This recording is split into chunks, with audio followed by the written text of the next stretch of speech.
Hi everyone, I hope you all are doing well. We are doing Clues by Sam again today. We have another mini one, so pretty chill. And if you don't know Clues by Sam is, it is a daily puzzle game where there are 20 people and each of them has to be either a criminal or an innocent, and they might give you clues to help you figure out each person's identity. So I guess we already know their identities. We want to figure out their roles in the game.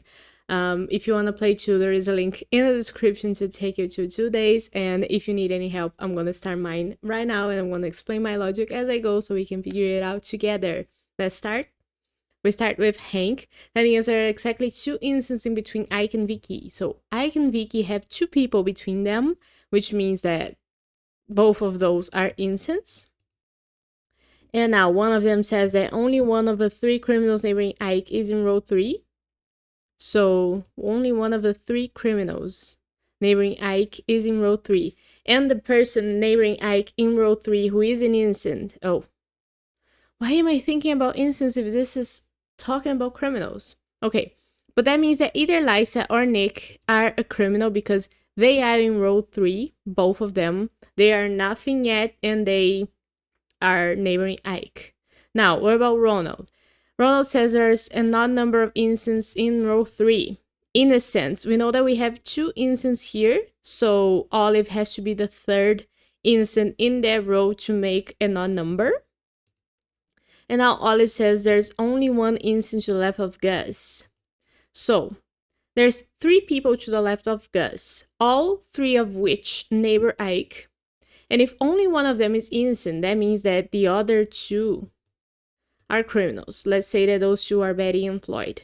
And we know that Ike has 3 criminals, right? I shouldn't have dismissed this clue. But we know that Ike has 3 criminals total, right? And that one of them is in row 3. And now we also know that 2 of them are in row 1 to the left of Gus. So that means that Jose couldn't be a criminal at all because he also neighbors Ike. Jose is an innocent then.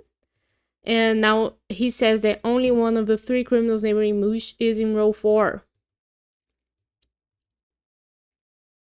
Row 4 is down here. So there's 3 criminals neighboring Moosh too. I don't feel like I'm saying that name right. And only one of those is in row 4. So that's either, we're talking about criminals again, that's either Sue or Paula. And now we know about 2 of the people who are criminals and neighbor Moosh.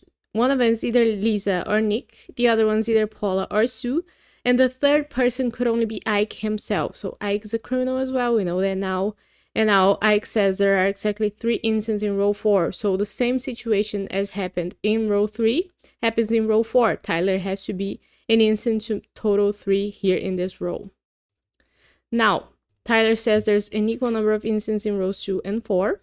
And we know there's 3 instances in row 4, so there has to be 3 in row 2, and that makes Kevin an instant as well. Now Kevin says that row 1 is the only row with exactly 3 criminals. Row 1. 3 criminals. How does that help us? Because we know nothing about row 5 yet.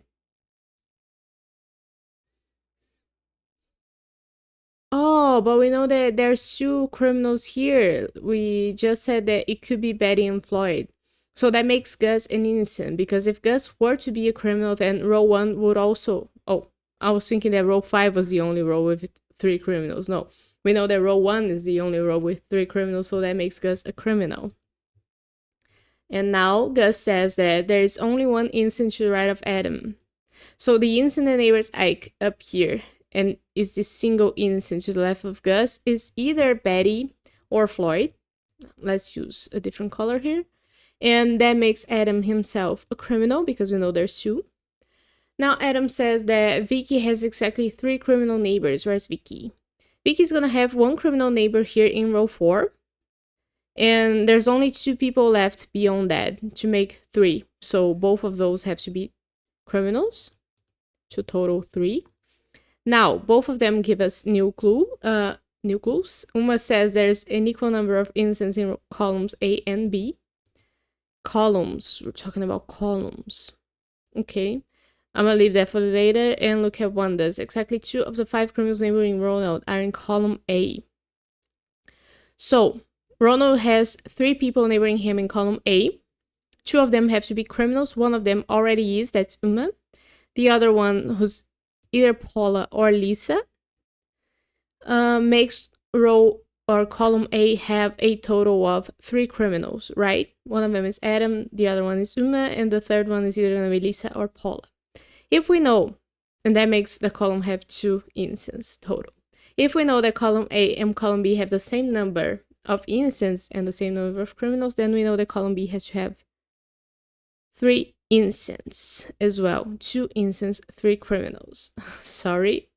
And for it to have 3 criminals, both Vicky and Betty have to be criminals. So we know that now. And because of Betty, we know that Floyd is an innocent. And now Floyd says that Wanda has exactly 3 innocent neighbors. Let's go back to Ronald here, because Wanda was saying that 5 criminals neighbor Ronald, and 3 of them are down here. One of them is Uma, the other one is Vicky, the third one is Wanda. He's gonna have a 4th one who's either Lisa or Paula. That makes either Nick or Sue the 5th. And now how does that work with Floyd's clue? Wanda has exactly 3 innocent neighbors.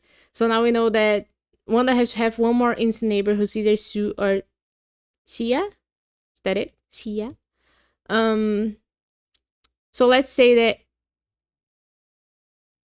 Oh, but we also know that row 5 needs one more criminal, because row 1 is the only row with exactly 3 criminal neighbors. So this person has to be a criminal as well. And that makes Sue an innocent to total Wanda's 3. And because of Sue, now we know that Nick is an innocent. Sue is a innocent, so Nick is a criminal. And because of Nick, Lisa is an innocent, and that makes Paula a criminal. And we are done just like that. That was a good one. I like it. Very complicated. Sometimes I think the medium ones are getting harder. Or maybe it's just me, because I start the puzzle kind of tired. But I love it. I love it. And I'm also still a bit salty from the evil one we did on Sunday. But I'm hopeful for the next evil that I'm gonna do it in all green. So yeah, that will be it for today. I hope you enjoyed the video.